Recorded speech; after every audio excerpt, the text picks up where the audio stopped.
wanted to make a quick video about the power of mistakes. If you've watched any of my other videos, I often mention that I screw up sometimes in leatherwork, and how I deal with that determines not only how the project goes, but also how I learn from that experience.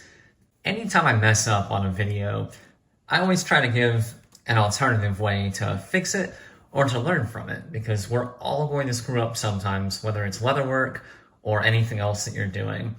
Sometimes these mistakes will be salvageable, and that takes skill, that takes practice to learn how to fix a mistake. It isn't just a duct tape solution for everything. You have to actually know what you're doing to fix a mistake, as counterintuitive as that seems, because you might think, oh, I wouldn't have made a mistake if I was better at this. But that's not true. We're all going to screw up sometimes, and the more practice you get, the more likely it is that you can turn that mistake around. Other times, you won't be able to fix your mistakes. I have a box full of projects that completely fell apart at the very end, and I knew that there was no way to salvage that. So there are a couple of things that I can do there. One, obviously, I learn from that mistake and try not to make that mistake again. But the second thing is that I look at the mistake as just practice. That whatever I was working on was like doing math problems over and over again. I'm not good at math, so this analogy actually isn't great for me. But doing the same types of problems over and over again and learning how to solve them only goes so far. You have to make other mistakes and learn other ways to deal with things. I won't lie, sometimes I actually get a little excited when I screw up now, because I've trained myself to look for ways to fix my problems. And whenever I look for those ways to fix what I've done or what I haven't done, that is a learning experience, and that's a time to dive into it and use your creative mind and your mechanical mind to figure something out. Can I solve this? Is this a problem that can be fixed? And today I have something just like that. I have a problem. I screwed up pretty badly, actually, making a couple of these couplet card holders. I love these guys. They're simple. They're great. I have a couple lists on the website right now. But see if you can spot the error on the red card holder. If you'll notice on the blue card holder, we have stitches along either side of the pocket panels. Holds everything together after you glue. Works very nicely. However, on the red card holder, we're missing those stitches. So what I did was I glued the panels together and just never stitched it. When I finished the wallet, I closed it, I looked at it, and I went, uh-oh, that's not good. So today I'm going to show you how I fixed this problem.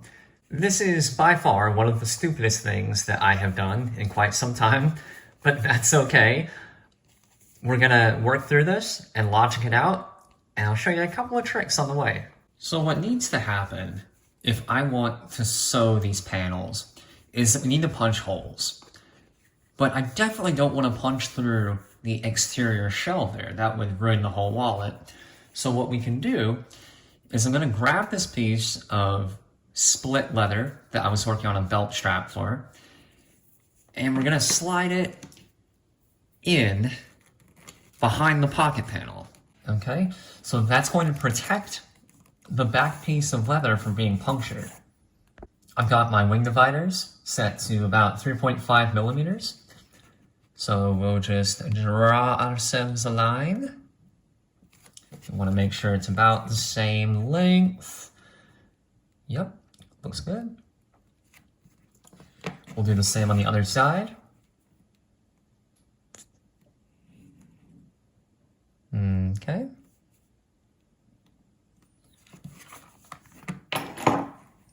And now what we can do is take our piece of split, slide it in there. We got some pricking irons from Rocky Mountain. They are 3.85 millimeters. This is a 9 tooth. I also have a 2 tooth. And we're just gonna mark out exactly where we want these holes to go. about like so. That looks good. All right, and let's go ahead and punch some holes. We've got everything lined up on the line. Let's see if that went through.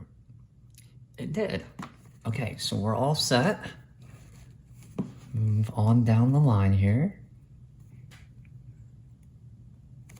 And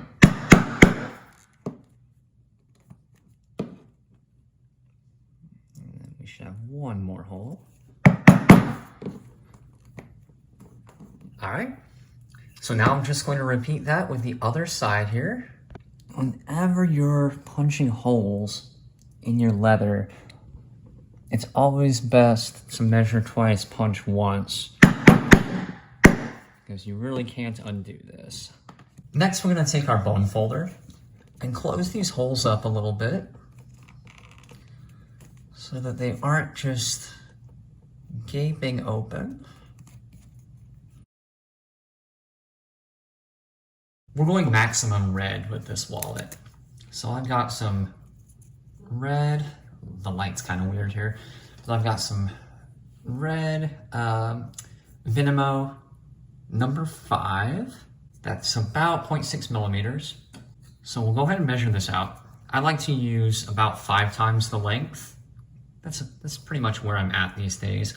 2, 3, 4, 5. We'll need some for both sides.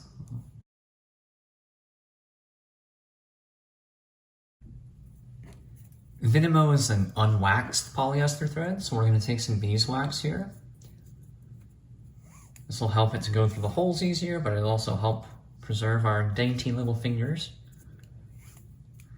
Take that 2 passes through for each thread. And when we go to saddle stitch this, obviously we can't clip it into a stitching pony. I mean, I guess we could if we wanted to fold this whole thing over. That's definitely an option. But we're going to do this one by hand without a stitching pony. So I've got my needle here.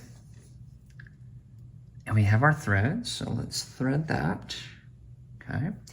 Now, what I started doing with Vinymo thread in particular is using what's known as the long tail method.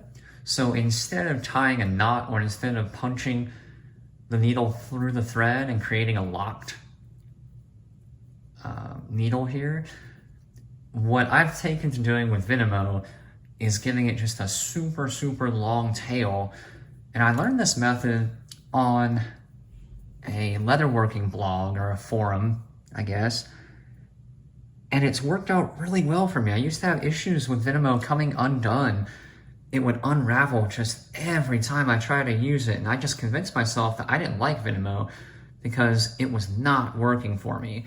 I was trying to lock the stitch on there, lock the thread onto the needle. But now I use the long tail method, and I'll show you that it actually has several advantages. All right, we're gonna have to create some space here for the needle to come through. So I'm going to start at this end where the slants of the holes are facing away from me. That's how I always sew. So we have one end of our needle, one end of our thread. I'm going in, not the last hole, but the next to the last hole. Pull that guy through, and we want an even length on either side. Yep, good. So then what we'll do is take our thread, push it through the last hole, and we're gonna create a back stitch here. I always like to do at least 1 back stitch, usually 2. But I pull it not all the way tight so that we can get this other thread through there. We take him, this is the behind the thread.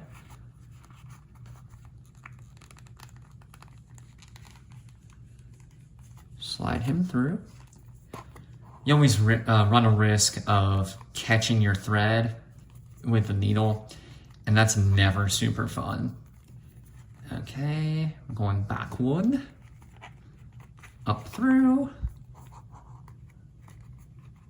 Again, we're not gonna pull it all the way through so that we have plenty of space to put the other needle through. So I've kind of pinched it here. I'm pulling it away from where the other needle is going to come through.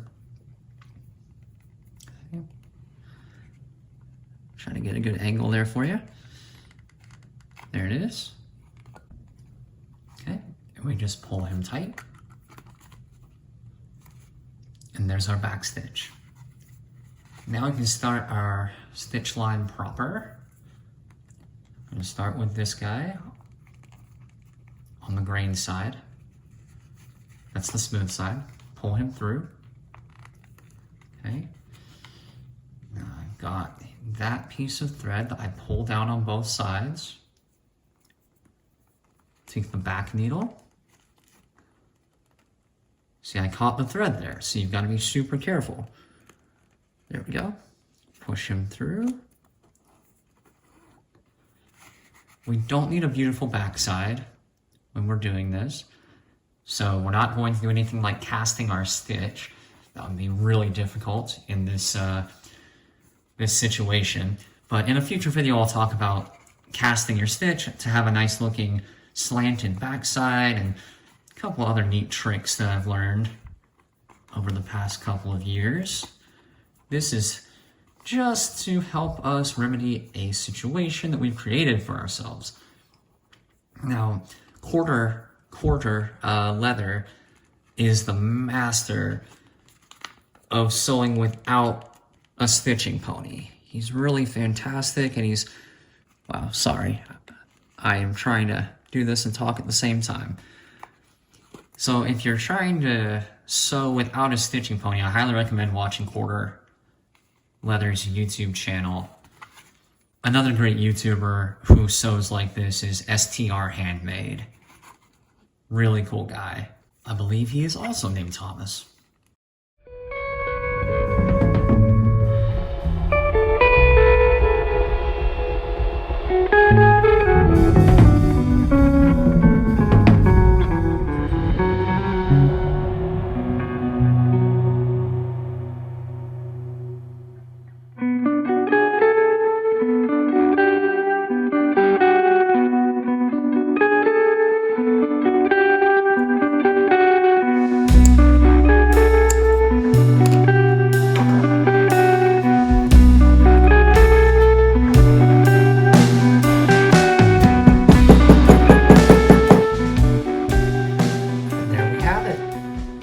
Sewn up both sides here. Looks pretty good. Now, do I recommend waiting until you've sewn on the pocket panels to sew these pieces together? And was that super fun? No. And also no. Do learn from your mistakes. Absolutely. This was not my preferred method of doing this, but I proved to myself that I could work around that mistake.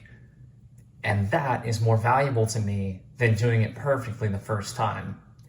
So anytime you find yourself in a similar position, I encourage you to look for solutions.